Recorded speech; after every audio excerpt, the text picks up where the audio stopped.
नमस्कार दोस्तों, सत्यम story hub में आपका स्वागत है। आप एक रोमांचकारी और रुला देने वाली कहानी सुन रहे हैं। पैंगोंग झील का रहस्य। हर पूर्णिमा पर डूबे सैनिकों की चीखें सुनाई देती हैं।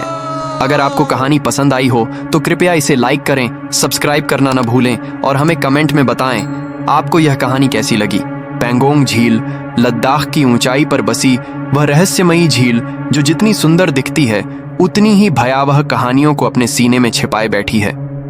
कोई इसे हिमालय की आंख कहता है तो कोई इसकी गहराइयों को अभिशप्त मानता है। लेकिन जो जानते हैं वो बोलते नहीं, और जो बोलते हैं वो जानते नहीं कि वे किसके बारे में बोल रहे हैं। ये झील हर मौसम में बदलती है, कभी नीली, कभी हरी और कभी कभी तो ऐसी भूरी पड़ जाती है जैसे उसमें कोई जलता हुआ इतिहास समाया हो। पर यह रंगों का खेल नहीं है, ये किसी अधूरी आत्मा का इशारा है, कुछ अनकहा, कुछ अधूरा, जो हर पूर्णिमा की रात इस झील में जाग उठता है। कहते हैं 1962 की भारत चीन युद्ध के दौरान जब कई भारतीय सैनिक इसी झील के आसपास मोर्चा संभाले हुए थे तो कुछ टुकड़ियां दुश्मन की गोलाबारी के बीच इस झील में समा गईं।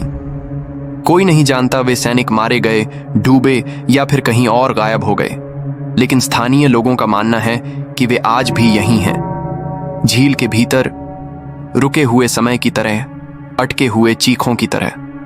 पूर्णिमा की रात जब झील के ऊपर चांद का प्रतिबिंब फैलता है तब हवाओं में एक अजीब सी सिहरन घुल जाती है। ऐसा लगता है जैसे झील की लहरें अचानक भारी हो गई हैं। कोई हलचल नहीं, कोई शोर नहीं, पर एक खालीपन है, एक ऐसा सन्नाटा जिसमें कोई सुन सके तो उन्हें साफ सुनाई देती हैं। चीखें दर्द से भरी, अधूरी प्रार्थनाओं से लिपटी, जैसे कोई मदद मांग रहा हो, जैसे कोई वापस लौटना चाहता हो या शायद सिर्फ सुना जाना चाहता हो। स्थानीय चरवाहे जो कभी झील के किनारे रुकते थे अब पूर्णिमा के दिन उस तरफ नहीं जाते। बूढ़ी लाहमों जो पास के गांव में रहती हैं बताती हैं कि उनके पति उसी रात झील के पास गए थे कुछ याक वापस लाने। सुबह वो लौटे लेकिन कभी बोल नहीं सके। उनकी आंखें खुली रहीं, पर उनमें सिर्फ डर था, बर्फ से भी ठंडा, मौत से भी गहरा। कई बार सेना के जवान भी गश्त के दौरान अजीब घटनाओं का सामना कर चुके हैं, जैसे किसी ने उन्हें छुआ हो, किसी ने उनका नाम पुकारा हो, लेकिन जब वे पलटे वहां कोई नहीं था। रिकॉर्ड्स में यह सब दर्ज नहीं है क्योंकि डर को कभी दर्ज नहीं किया जाता, लेकिन सैनिकों की आंखों में झील की परछाई अब भी तैरती है। कुछ रिसर्चर्स और वैज्ञानिकों ने इसे वातावरणीय गूंज, इको फ्रीक्वेंसी या इल्यूजन कहा, लेकिन क्या हर भावना को साइंस से मापा जा सकता है? क्या आत्मा की पुकार को केवल हवा में घुला ध्वनि तरंग कहा जा सकता है? शायद नहीं। कुछ साल पहले एक ऑस्ट्रियन टूरिस्ट ने पूरी रात झील के पास रुकने की जिद की। उसके पास कैमरे थे, डिवाइसेस थे और साहस भी। अगली सुबह वो मिला, बेहोश, कांपता हुआ और बड़बड़ाता हुआ। I heard them, I saw them, they called me by name, they knew me। उसे कभी फिर सामान्य नहीं पाया गया। लोग कहते हैं कि वह झील अपने भीतर आवाजें कैद रखती है, जो आवाजें सुनी नहीं गईं, जो दर्द बयान नहीं हो सके। वे आवाजें पूरी तरह कभी मरती नहीं, बस तैरती रहती हैं, प्रतीक्षा करती हैं किसी एक सही रात की जब चांद पूरा हो और हवा शांत। उसी रात वे जागती हैं, चीखती हैं और जो सुन ले उसे अपने साथ घसीट ले जाती हैं। ये केवल सैनिकों की आत्माएं नहीं हैं। कुछ लोग मानते हैं कि उस झील में और भी कई प्राचीन रहस्य दफन हैं। तिब्बती कहानियों में पैंगोंग झील को एक शापित स्थान कहा गया है, जहां पुराने युद्धों के साए अब भी चुपचाप तैरते हैं और इन सायों को चांद की रोशनी सिर्फ उजागर करती है, मिटाती नहीं। कुछ यात्रियों ने बताया है कि उन्होंने पानी की सतह पर चलते हुए सैनिकों की परछाइयां देखीं, जैसे वे अब भी पहरा दे रहे हों। वे लोग बताते हैं कि वह परछाइयां स्थिर नहीं होती, वे देखती हैं और अगर आप नजरें मिला लें तो वे धीरे धीरे पास आने लगती हैं। उनके चेहरे पर ना मांस होता है ना भाव, सिर्फ एक गहराई, जैसे समय के परे कुछ थमा हो। कुछ लोग यह भी कहते हैं कि झील में डूबे सैनिक अब भटकती आत्माएं नहीं बल्कि झील की आत्मा बन चुके हैं। वे इस झील की रक्षा करते हैं, लेकिन हर पूर्णिमा पर वे रोते हैं क्योंकि वे भूले नहीं गए हैं पर सुने नहीं गए। उनकी आखिरी सांसें, उनकी अंतिम पुकार अब भी हवा में तैरती हैं। यदि आप कभी पैंगोंग झील जाएं और यदि वह रात पूर्णिमा की हो तो चुप रहिए। झील से कुछ भी मांगिए मत, अपने मन में डर मत लाइए। लेकिन अगर आप किसी चीख को सुने, कोई नाम पुकारे या ठंडी हवा में कोई फुसफुसाहट हो तो पलट कर मत देखिए, क्योंकि वो जो भी है वो आपके जवाब का इंतजार कर रहा है। और अगर आपने जवाब दे दिया तो शायद आप भी इस झील की कहानियों में एक और नाम बन जाएं। पैंगोंग की सतह शांत है, पर इसकी गहराइयों में तूफान है। जो दिखता है वो सच नहीं, और जो सच है वो दिखता नहीं। हर पूर्णिमा को ये झील एक नई कहानी बुनती है, एक नई चीख, एक नई याद, और फिर सब कुछ शांत हो जाता है। अगले चांद तक शायद यह सब एक भ्रम है, या शायद नहीं। लेकिन क्या सब कुछ जिसे हम देख नहीं सकते वह अस्तित्वहीन होता है? कभी आपने सोचा है क्यों कुछ जगहों पर पैर रखते ही दिल की धड़कनें तेज हो जाती हैं? क्यों कोई एकांत जगह भी भरी भरी लगती है, जैसे कोई छिपकर देख रहा हो? पैंगोंग झील उन्हीं जगहों में से एक है। वहां आप अकेले हो ही नहीं सकते। वहां हर चीख, हर आहट, हर परछाई कुछ कहती है, या यूं कहिए कुछ मांगती है। ऐसा नहीं कि वहां गए हर व्यक्ति ने कुछ महसूस किया हो। नहीं, यह झील सबके लिए नहीं बोलती।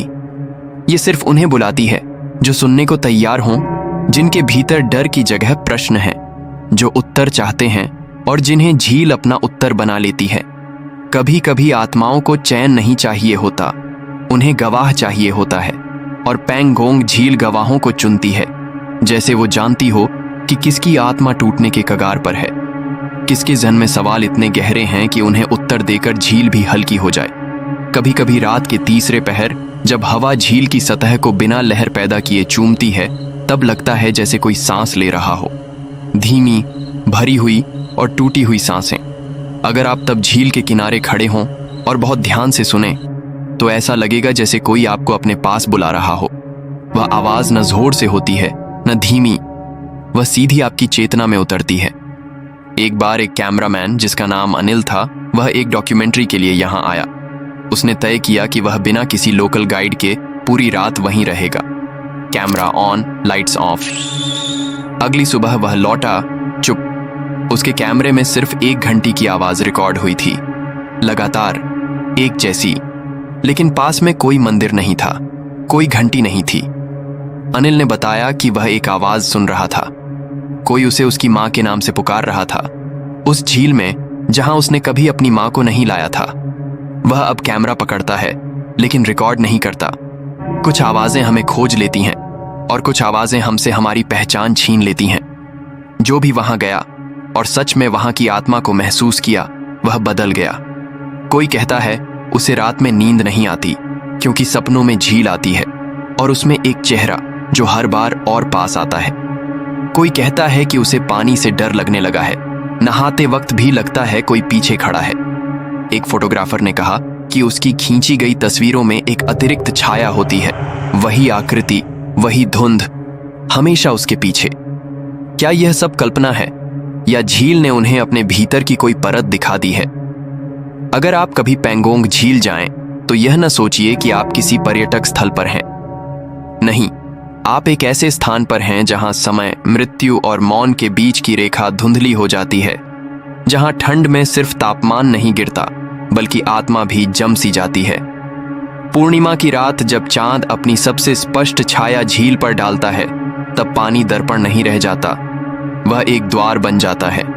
एक ऐसा द्वार जो हर किसी के लिए नहीं खुलता, लेकिन एक बार खुल गया तो पीछे लौटना असंभव है। झील आपको बुलाएगी नहीं, वह सिर्फ देखेगी, आपको परखेगी और फिर इंतजार करेगी आपकी एक सांस, एक सोच, एक डर का। और उस एक क्षण में जब आप कमजोर पड़ेंगे, जब आप सोचेंगे कि कहीं कोई है, तभी वह आपको भीतर खींच लेगी, न पानी में, न मौत में, बल्कि स्मृतियों में। आप वापस आएंगे लेकिन अधूरे, और बाकी जो बचेगा वह झील का हो जाएगा। क्योंकि पैंगोंग झील सिर्फ एक झील नहीं है, वह एक संग्रहालय है, अधूरी आत्माओं का, खोए हुए नामों का और उन कहानियों का जो कभी सुनाई नहीं गई। वह हर पूर्णिमा को अपने दरवाजे खोलती है, लेकिन बाहर कुछ नहीं आता, बस अंदर कुछ और चला जाता है। और अगली सुबह जब सब कुछ शांत होता है, लोग अपने कैमरे, अपने मोबाइल और अपनी यादें समेट कर लौटते हैं। तब झील के नीचे एक और छाया जुड़ जाती है। एक और चीख उस पानी में दफन हो जाती है और चांद अगली पूर्णिमा का इंतजार करता है। तो अगर कभी आपकी आत्मा भी सवालों से भारी हो जाए और आपको पैंगोंग झील बुलाए, तो ध्यान रखना, वहां जाने का मतलब केवल वहां जाना नहीं होता। वहां जाने का मतलब है सुना जाना, शायद आखिरी बार। अगर कहानी अच्छी लगी हो तो लाइक और सब्सक्राइब जरूर करें और कमेंट में बताएं कि आपको ये कहानी कैसी लगी। अपना फीडबैक देना ना भूलें।